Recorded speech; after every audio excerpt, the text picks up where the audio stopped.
tahu apa itu berhemat. Berhemat adalah berjimat cermat atau tidak boros. Bukan saja berhemat dari segi uang, bahkan perkara-perkara lain seperti masa, bahan, kata-kata, dan penggunaan apa saja dalam kehidupan seharian. Antara kebijaksanaan berhemat yang kita boleh lihat ialah mengenal pasti antara keperluan dengan kehendak. Contohnya, makan merupakan keperluan, manakala memilih untuk makan di tempat mewah merupakan kehendak. Oleh itu, kita sentiasa harus menerapkan nilai ukur baju di badan sendiri. Kita juga perlu bijak berhemat dalam pengurusan masa. Pengurusan masa yang berkesan mampu membuatkan kita menyusun aktiviti yang ingin dilakukan dengan cara terancang. Dalam hal ini, ketepatan masa dalam menyiapkan sesuatu tugasan yang diberikan mampu menghasilkan tugasan yang berkualiti. Kebijaksanaan berhemat yang ketiga adalah keputusan bagaimana uang dibelanjakan. Cuba kawal diri secara psikologi kepada atau legal keuangan bermula dari diri sendiri. Sebagai contoh, bersikap rasional, bukan emosional. Jika kita mengatur uang yang keluar masuk kerana meningkatkan, ianya dapat meningkatkan kesedaran kita betapa pentingnya uang itu. Seterusnya saya akan berkongsi tentang salah satu lagi cara untuk tajuk kita pada kali ini, iaitu kebijaksanaan berhemat dalam pengurusan kewangan. Salah satu cara yang kita boleh amalkan adalah fokus kepada matlamat kewangan jangka masa pendek dan juga jangka masa panjang. Okey, sebagai individu yang berhemat, kita perlu menyemai dalam diri kita untuk meletakkan keazaman dalam jiwa dan minda supaya kita dapat mencapai matlamat kewangan yang kita rancang. Apa yang kita faham tentang matlamat kewangan jangka masa pendek? Contohnya seperti membeli kereta, berkahwin ataupun melancong. Untuk jangka masa panjang pula, kita semestinya perlu memiliki simpanan yang kukuh ataupun kewangan yang kukuh. Contohnya kita ingin membeli rumah kediaman sendiri dan pun kita memiliki simpanan untuk pendidikan.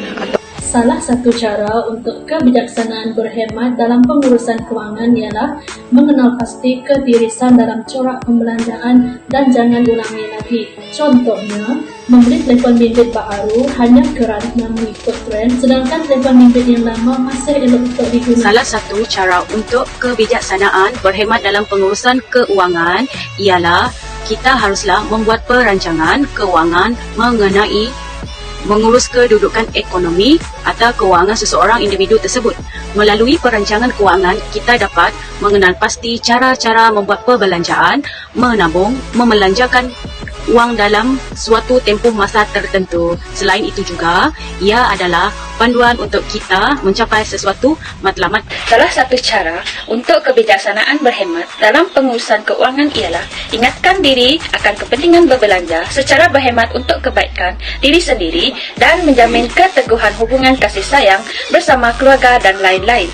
Oleh kerana wang yang cukup dan berkat sangat diperlukan untuk kelangsungan kehidupan dan wang juga diperlukan untuk membantu dan menggembirakan hati saudara-saudara terdekat serta orang-orang yang tersayang. Langkah kebijaksanaan berhemat yang seterusnya ialah berbelanja mengikut perubahan semasa ataupun keluarga. Contohnya, ketika berbelanja, pilihlah tempat yang menawarkan harga yang lebih rendah dan elakkan perbelanjaan yang berlebihan. Sesuaikan dengan perubahan gaji diri sendiri untuk menguruskan perbelanjaan dalam kehidupan. Contohnya, jika perubahan itu adalah positif, iaitu gaji naik, corak perbelanjaan boleh ditingkatkan sedikit. Sebaliknya, perubahan yang negatif iaitu gaji menurun, hendaklah memaksa diri untuk mengurangkan perbelanjaan demi keselesaan hidup. Kita haruslah sediakan ruang harapan untuk sistem simpanan serta pelaburan yang sistematik dan menguntungkan. Sebagai contoh, buat kajian terlebih dahulu dan pilih agensi insurans yang terbaik dan boleh dipercayai untuk melabur wang anda ke jalan yang halal dan diredai. Okey, untuk isi yang seterusnya adalah kalau kita turun kerja, kita haruslah memasak makanan di rumah. Hal ini kerana jika kita membeli makanan di luar, ada kalanya kita akan berbelanja lebih. Sebagai contoh, untuk dalam satu hari, kita akan berbelanja dalam RM10. Tapi kalau kita bawa makanan dari rumah, ia akan lebih menjimatkan. Okey, kesimpulannya kawan-kawan, kita haruslah bijak dalam kita berhemat, dalam kita berbelanja. Dan kita haruslah ingat kata orang tua-tua, ukur baju di badan sendiri. Okey, sekian. Terima kasih daripada kami. Kumpulan 1.